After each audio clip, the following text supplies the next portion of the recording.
আসসালামু আলাইকুম সবাইকে। আশা করি আপনারা সবাই ভীষণ ভালো রয়েছেন। আজকে আমরা অষ্টম শ্রেণীর দ্বিতীয় অধ্যায়ের অনুশীলনী 13 নম্বর ম্যাথ নিয়ে কথা বলবো। আসো দেখি 13 নম্বর ম্যাথটা আমাদেরকে কি বলছে। আমাদেরকে বলছে কোনো আসল 3 বছরে মুনাফা আসলে 1578 টাকা এবং 5 বছরে মুনাফা আসলে 1830 টাকা হয়। আসল ও মুনাফার হার নির্ণয় করো। সো অ্যাট ফার্স্ট আমার যেটা কাজ থাকবে, দেখো আমার কাছে 5 বছরের মুনাফা আসল দেওয়া আছে 3 বছরের মুনাফা আসল দেওয়া আছে। সো আমরা লিখবো আমাদের কাছে 5 বছরের মুনাফা আসল থেকে যদি আমি 3 বছরের মুনাফা আসলটা বাদ দেই, তাহলে আসল টাকা তো চলে গেল। 2 বছর মাঝে কি 2 বছরের জাস্ট মুনাফা পড়ে থাকবে না?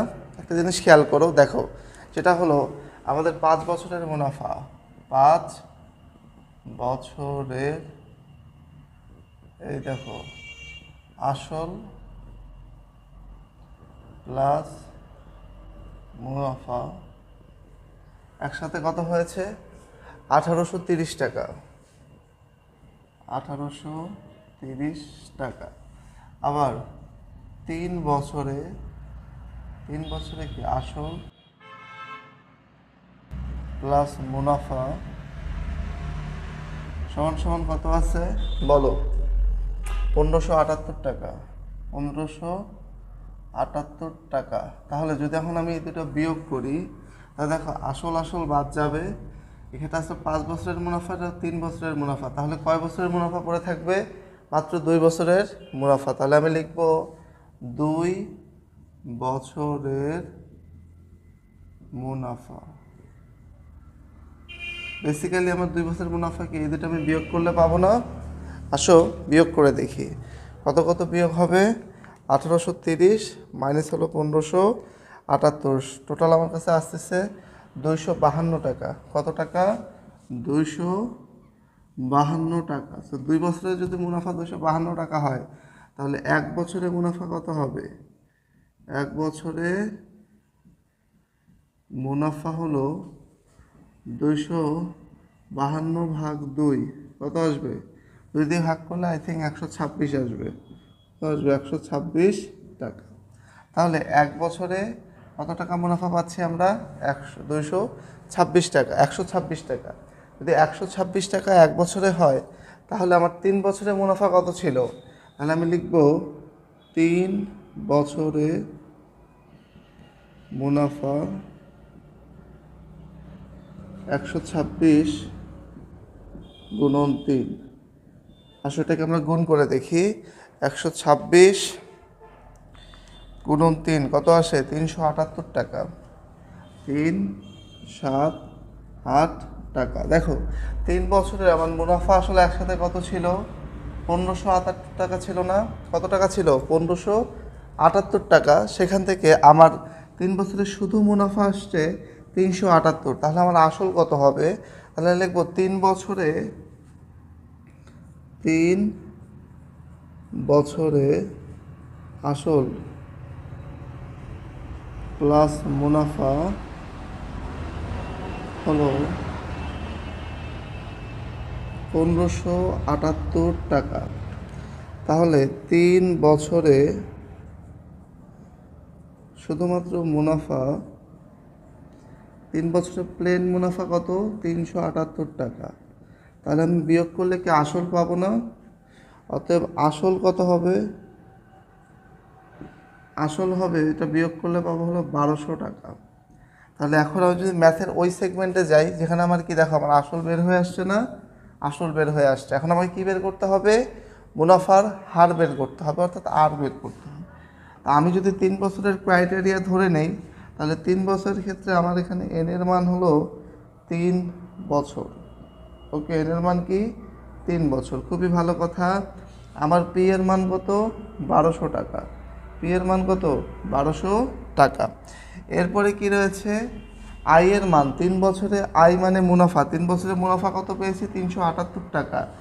378 টাকা। এখন আমাকে কী বের করতে হবে? মুনাফার হার আর বের করতে হবে।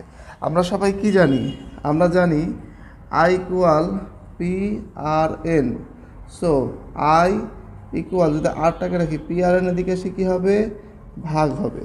তাহলে আমি ঘুরালে লিখতে পারি R equal I divided by P N, I এর মান কত কত 378 টাকা, ভাগ হবে পি এর মান কত 1200 গুণন এন এর মান কত 3 বছর।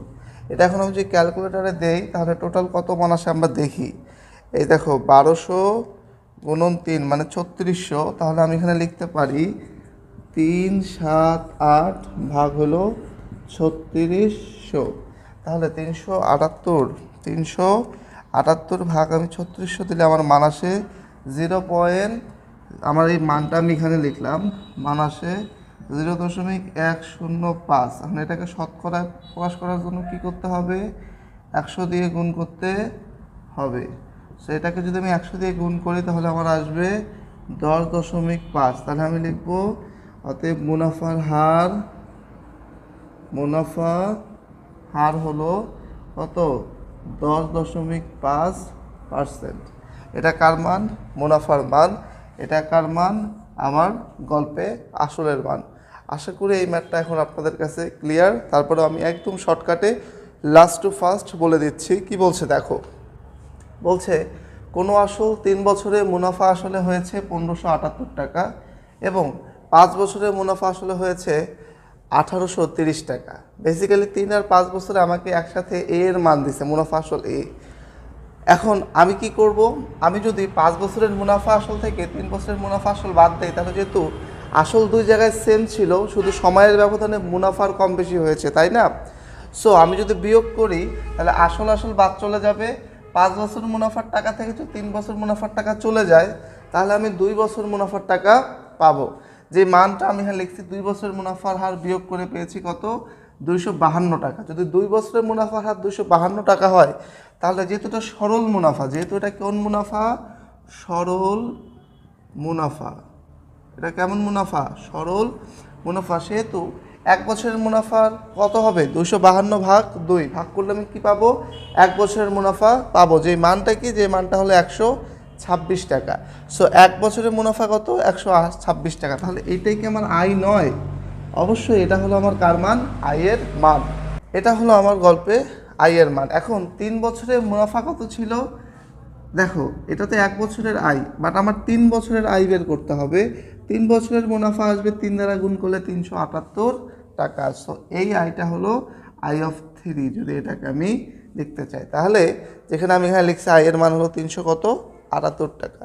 এখন ওই আয় 3 বছরের মুনাফা আসল থেকে যদি 3 বছরের আসলটাকে আমি বাদ দেই, তাহলে আমি 3 বছরের মুনাফাটাকে বাদ দিয়ে দেই। দেখো 3 বছরের আসল যোগ মুনাফা সমান 1578 টাকা। সেখান থেকে যদি 3 বছর আমি যে মুনাফাটা পেয়েছি সেটাকে যদি বাদ দিয়ে দেই, তাহলে আমি বেসিক্যালি কী পাবো, আসলের মান পেয়ে যাব।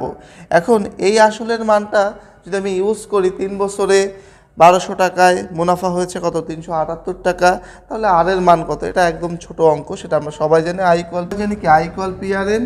তো আরটাকে রেখে পি আর এনটাকে এদিকে এনে কী করে দিয়েছি, ভাগ করে দিয়েছি। ভাগ করে দিলে উল্টো দেখো যে আমরা উল্টায় লিখি বা এটাকে যদি আমরা ঘুরায় লিখি, আমরা কী পাবো, I equal I divided by P N. এখন আই এর মান, পি এর মান, এন এর মান সবার মান আমি ইনপুট দিলাম। তারপর ক্যালকুলেশন করলে মান আসলো 0.105। তবে এখানে আমি 100 কেন গুণ করলাম, তাই তো শতকরায় প্রকাশ করার জন্য আমাকে 100 দ্বারা গুণ করতে হবে। আর এর মানকে অর্থাৎ মুনাফার হারকে যদি শতকরার সাপেক্ষে হিসাব করতে চাই, আমাকে 100 দ্বারা গুণ করতে হবে। সো চাইলে আমরা এখানে একটা পার্সেন্ট চিহ্ন দিতে পারি, কোনো অসুবিধা নাই। আশা করি এই ম্যাথটা এখন আপনাদের কাছে ক্লিয়ার। সো দেখা হচ্ছে নেক্সট ভিডিওতে। সে পর্যন্ত সুস্থ থাকবেন, সুন্দর থাকবেন। আল্লাহ হাফেজ।